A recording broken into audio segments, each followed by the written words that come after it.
Hello friends, ये story एक romantic story है और इस स्टोरी में हम देखेंगे एक ज़ॉम्बी और एक लड़की की कहानी जिसमें एक ज़ॉम्बी को लड़के से प्यार हो जाता है और उसके बाद उस ज़ॉम्बी को कितना ज़्यादा स्ट्रगल करना पड़ता है। इसी बेस पर यह स्टोरी दिखाई गई है।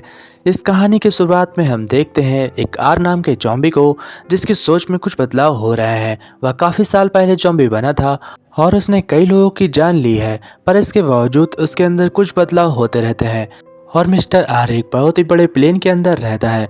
तभी हम देखते हैं कि प्लेन के अंदर उसके पास एक सीडी प्लेयर होता है जिसमें वह एक सीडी लगाकर उसमें गाना सुन रहा होता है। उसके बाद आर डिनर के लिए जाता है जहां पर वो अपने दोस्त एम से बातें करता है, पर मुर्दे कभी भी बात नहीं करते। पर आर धीमे धीमे बदल रहा है और एम को भी आर की बात समझ में आने लगी है। तभी वो लोग खाने के लिए एक शहर के अंदर जाते हैं जहां पर हमें कुछ लोगों को दिखाया जाता है। ये लोग अभी अभी आर्मी में भर्ती हुए हैं और इनके पास अभी अभी हथियार आए हैं, इसलिए ये एंजॉय करने के लिए यानी कि पार्टी करने के लिए एक शहर में आते हैं जिस शहर में कई ज़्यादा जॉम्बी होते हैं और कर्नल ने उन जॉम्बिस को मारने का ऑर्डर इन लोगों को दिया होता है। तभी हम देखते हैं इसी शहर में कुछ अजीब से और जॉम्बी होते हैं जिनकी पूरी बॉडी गल चुकी है और इन्हें बॉडीज कहते हैं। तभी आर और आर के साथी एक उसी घर में घुसते हैं जिसमें पहले से कुछ लोग बैठे होकर अपने पार्टी का एंजॉय कर रहे होते हैं। लेकिन तभी आर और आर के साथी उन लोगों पर अटैक कर देता है और उनमें से कई लोगों को मार देता है। और जूली के बॉयफ्रेंड पैरी को जैसे ही मारता है तो वह पैरी के दिमाग को खाता है। जैसे ही वह पैरी के दिमाग को खाता है तो पैरी की सारी यादें आर को दिखाई देने लगती हैं। इस वजह से आर जूली को नहीं मार पाता, बल्कि वह उसे अपने ब्लेड लगाकर सभी जॉम्बिस के बीच में खड़ा कर देता है और उससे कहता है कि क्या तुम मेरे साथ मेरे घर चलोगी। और जूली भी डर कर हाँ कर देती है, क्योंकि अगर वह ऐसा नहीं करती तो इन जॉम्बिस के बीच में उसका भी वही हाल होता जो उसके दोस्तों का हुआ है। लेकिन आर एक अच्छा जॉम्बी होता है, इसलिए वह उस पर भरोसा करती है और आर उसे अपने साथ लेकर वहाँ से जाने लगता है। पर हम देखते हैं आर जैसे जैसे पैरी के दिमाग को खाता रहता है तो पैरी की सारी यादें आर के अंदर जाने लगती हैं और आर धीमे धीमे कर उसका आधा बेचा खा लेता है और पैरी की आधी यादें उसके अंदर समा गई थी। इस वजह से वह जूली को भी अब उसी नज़रिए से देखता है जिस नज़रिए से पैरी जूली को देखता था। और आर पैरी की यादों में काफ़ी खो जाता है, क्योंकि जूली एक बहुत ही अच्छी लड़की होती है, इसलिए वह उसे देखकर काफ़ी हैरान हो जाता है कि वह मेरे साथ कैसे रहेगी और उसे कुछ यादें भी आने लगती हैं। इस वजह से वह जूली के पास जाता है और कहता है कि तुम यहाँ से बाहर कभी मत जाना, क्योंकि तुम्हारी जान बाहर खतरे में रहेगी, तुम इसके अंदर महफूज हो। पर आर अभी सही तरीके से बातें नहीं कर सकता था, क्योंकि है तो वह एक जॉम्बी ही, बस वह थोड़े थोड़े वर्ड बोल लेता है और जूली की उसकी भाषा समझ में भी आ जाती है। तभी जूली आर से कहती है, आर मुझे घर जाना है, तुम मुझे घर कब तक ले जाओगे। और आर उससे कहता है कि तुम अभी यहाँ कुछ दिन रहोगी, क्योंकि जब तक तुम्हें सभी जॉम्बी भूल नहीं जाते हैं तो मैं तुम्हें घर नहीं भेज सकता। इसलिए जूली वहाँ पर रुकती है। पर जूली आर से पूछती है कि इतने दिन रुक कर मैं यहाँ पर करूँगी क्या। तभी आर उसके बॉडीज़ पर खून लगाकर उसे जॉम्बी बनाकर बाहर ले जाता है और वह उसे ले जाकर एक कार दिखाता है। वह कार बहुत ज़्यादा शानदार होती है, इसलिए जूली कहती है कि मुझे यह कार चलानी है और आर भी उसके साथ कार में बैठ जाता है। पर आर एक जॉम्बी है, इस वजह से उसे कुछ भी महसूस नहीं हो रहा होता है, इसलिए वो दोनों वापस प्लेन के अंदर आ जाते हैं। तभी रात में जब जूली को बहुत ज़्यादा ठंड लग रही होती है तो आर एक बहुत ही बड़ा चादर लाकर जूली को उड़ा देता है। और अब जूली समझ चुकी थी कि यार मेरे लिए कोई खतरा नहीं है, वह मेरा एक सच्चा दोस्त है और इसी वजह से वह आर पर भरोसा करने लगती है। धीमे धीमे आर की भी यादें काफ़ी ताज़ा हो रही थी और वह धीमे धीमे इंसानों में बदल रहा था। पर किसी को यह भरोसा कैसे हो सकता है कि एक जॉम्बी इंसानों में बदल जाएगा, इसलिए जूली भी उस पर भरोसा पूरी तरीके से नहीं कर सकती है। तभी आर जब प्लेन से बाहर होता है तो जूली अकेले भागने की कोशिश करती है, पर जूली को जॉम्बी सूंघ लेते हैं और वह उसके पास आने लगते हैं। तभी आर उन लोगों से पहले आकर उसके चेहरे पर फिर से अपना खून लगा देता है और सभी जॉम्बीज फिर से उसके बगल से निकल जाते हैं। फिर जूली कहती है कि मुझे भूख लगी है और फिर आर उसे कुछ खाने के लिए देता है। उसके बाद वो दोनों राइड पर निकल जाते हैं और उसी कार में दोबारा बैठकर बहुत ही अच्छी कार चलाते हैं। जूली कार को बहुत तेज चला रही होती है। तभी आर उससे कहता है कि क्या मैं इसे ये चला सकता हूँ। तभी जूली आर को कार चलाना सिखाती है और धीमे धीमे अब जूली और आर क्लोज हो रहे थे। उसके बाद जूली प्लेन में वापस आती है और आर से कहती है मुझे एक म्यूज़िक सुनना है। तभी आर उसे कई सारी सीडीज़ दिखाता है। उसके बाद जूली अपनी मनपसंद सीडी प्ले करती है। आर को भी वह गाना काफ़ी अच्छा लगता है, क्योंकि आर भी म्यूजिक का शौकीन है और इसी वजह से वह गाने को सुनता हुआ सो जाता है।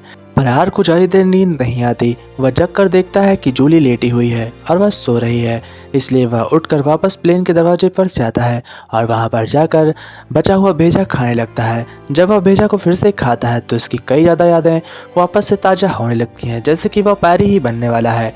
लेकिन तभी वहां पर दूसरे ज़ॉम्बी आते हैं और वह जूली को पकड़कर ले जाते हैं। पर आर जाकर उन सभी से लड़ाई करता है, लेकिन उसके बाद वहां पर बूढ़ीस आ जाते हैं।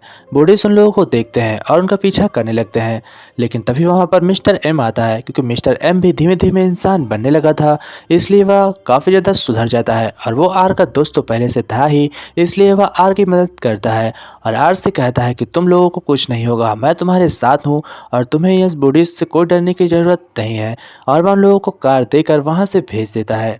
फिर आर और जूली दोनों एक घर में थोड़ा सा आराम करते हैं, क्योंकि बाहर बारिश हो रही थी, इसलिए वह उसी घर में रुककर काफ़ी देर रेस्ट करते हैं। तभी वहाँ पर जूली आर की कुछ फ़ोटोज़ निकालती है, जिसे देखकर आर और ज़्यादा इंसानों की तरह बिहेव करने लगता है। फिर हम देखते हैं मिस्टर एम और बाकी ज़ॉम्बीज़ को, जो कांच में देखकर अपने आप को पहचानने की कोशिश कर रहे थे। लेकिन उतनी ही देर में हम देखते हैं कि मिस्टर एम सभी ज़ॉम्बीज़ से पूछता है कि तुम्हें कुछ महसूस हो रहा है, और सभी ज़ॉम्बीज़ हाँ कहते हैं। यह सुनकर मिस्टर एम बहुत ज़्यादा खुश होता है और उसे यह सुनकर काफ़ी खुशी होती है कि सभी वापस ज़िंदगी की ओर बढ़ रहे हैं, और इस वजह से आर बहुत ज़्यादा खुश होता है। तभी रात में जब जूली सोने वाली होती है तो आर उसे सब कुछ सच बता देता है और उससे बता देता है कि मैंने ही पैरी को मारा है। यह सुनकर जूली कहती है कि मुझे नींद आ रही है, और तभी हम देखते हैं कि आर भी सो जाता है। लेकिन इस बार आर जब सोता है तो उसे एक ख्वाब दिखाई पड़ता है। उस ख्वाब में जूली और उसके कई दोस्त होते हैं जो आर से मिलना चाहते हैं। लेकिन सुबह होते ही जूली अपने घर की तरफ लौट जाती है, और आर इसीलिए तो आया ही था कि वह जूली को सही सलामत उनके लोगों तक पहुंचा सके। उसके बाद आर वापस लौट जाता है और जूली अपने घर वापस जाती है। लेकिन आर जब वापस जाता है तो एम उससे पूछता है कि जूली कहाँ पर है, और आर उनसे कहता है कि मैंने जूली को सही सलामत उनके लोगों तक पहुँचा दिया है। तभी एम कहता है कि बूढ़ीज तुम्हें ढूंढ रहे हैं और वह तुम्हें मारने की कोशिश जरूर करेंगे। पर एम अपनी फौज लेकर आता है, यानी कि सभी ज़ॉम्बीज़ उसके साथ आते हैं, और वह सभी ज़ॉम्बीज़ से पूछता है क्या तुम आर की मदद करोगे, और सभी ज़ॉम्बीज़ कहते हैं हाँ। इसका मतलब होता है कि सभी ज़ॉम्बीज़ धीमे धीमे बदल रहे हैं।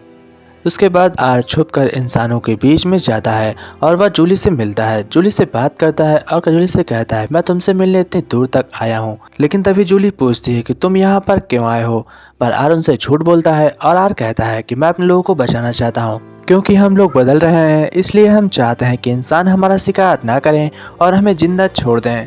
यह सुनकर जूली कहती है कि मेरे डैड कभी नहीं मानेंगे, पर आर को इस बात की फिक्र नहीं होती है और वह उनसे डैड से बात करने के लिए काफ़ी परेशान होता है।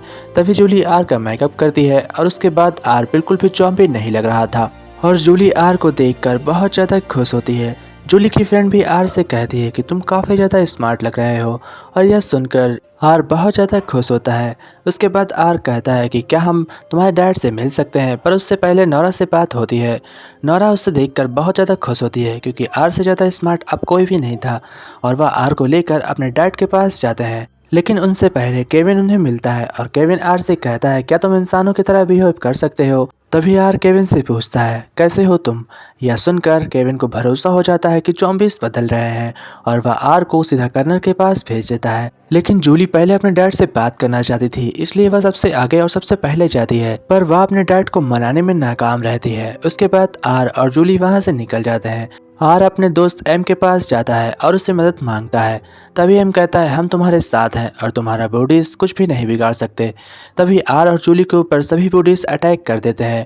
बूढ़ीज बहुत ज़्यादा देखने में भयानक होते हैं, पर एम और एम के दोस्त मिलकर आर की मदद करते हैं। इतनी ही देर में दूसरी तरफ से मिलिट्री आ जाती है और मिलिट्री एक तरफ से फायर करने लगती है, लेकिन वह देखती है कि ज़ॉम्बीज़ बूढ़ीज से लड़ रहे हैं, इसलिए वह कर्नल को रिपोर्ट करते हैं। और कर्नल यह जानकर बहुत ज़्यादा खुश होता है कि ज़ॉम्बी उसके साथ हैं, पर अभी भी ज़ॉम्बीज़ के ऊपर पूरा भरोसा कर्नल को नहीं होता है।